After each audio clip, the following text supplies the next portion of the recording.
tahun baruana gitu kemana-mana si teteh mah tingali mending ngecerek hujan hoream ieu di tanah oge. Halo assalamualaikum bariya sadayana kumaha kabarna. Hayo sanu ngagendakeun tahun baru rek kala luar tapi malah kagagal karena hujan. Da si teteh mah teu boga agenda jadi henteu kecewa.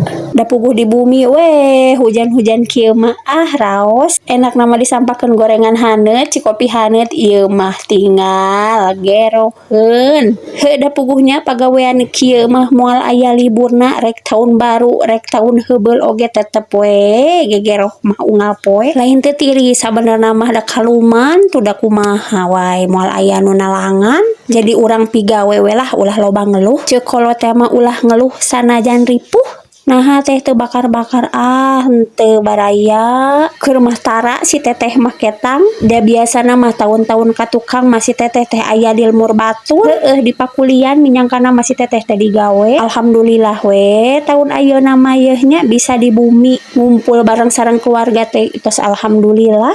Lain teu kabita da meureunnan encan we puguh dinu kitu nama tahun-tahun kamari oge geus wareg ulin we teh. Ayeuna mah cik hayang nyoba kali-kali aya di imah jeung alhamdulillah tahun ayeuna mah anu ku si teteh dipikahayang teh nya kalaksana.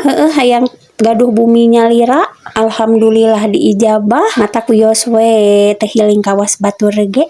Da lamun teu mapahayu sorangan atuh rek usaha deui. Keur mah da boga budakna oge henteu kawas batur nu hayang ulin-ulinan malah sok embung lamun diajakan oge. Ya da ieu hujan meni moraat kitu. Ieu nu rek mangkat icalanda encan puguhan da hujan. Puguhannya ai tahun baru kieu teh ninganan sok maremaan loba anu healing batur mah rek mampang mumpung usaha teh dibere hujan kieu mah malah karipuh komo dibarengan jeung bubutuh mah makin we. Nah malah jadi curhat tuh da geuning beres weh kukumbahan oge urang lanjut ieu lah urang meresan meja kompor sanajan katingali bersih ge da keukeuh we kebul teh araya wae nararapel.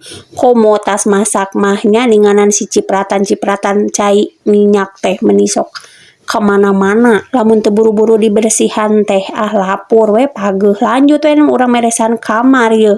Urang bukakeun heula ieu hordengna. Nah ieu meuni lila kieu ieu. Da nalian nu kieu ge meuni hararese tapi da nempo salimut kieu teh besok hayang sare deui komo hujan kieu mah geus mending bobo deui bobo atuh meureun moal beres ieu pagawean teh nya meuni sok hayu ulah kitu hayu urang beresan kudu sumanget beberes mah pokona mah. Nah ning teh make kudu ditanggerkeun kitu si kasurna. Puguh we lamun teu dikitukeun mah baseuh ning handapna teh komodapan ieu mah teu make risbang. Da si teteh ieu mah sabenerna mah digawena mah gesit komo badi barengan jeung acis mah komo sumanget pisan. Cik geura urang lieur heula kamera teh karunya dianggurkeun. Ayeuna mah beberesna ge tos beres dicekapkeun heula video ti si teteh.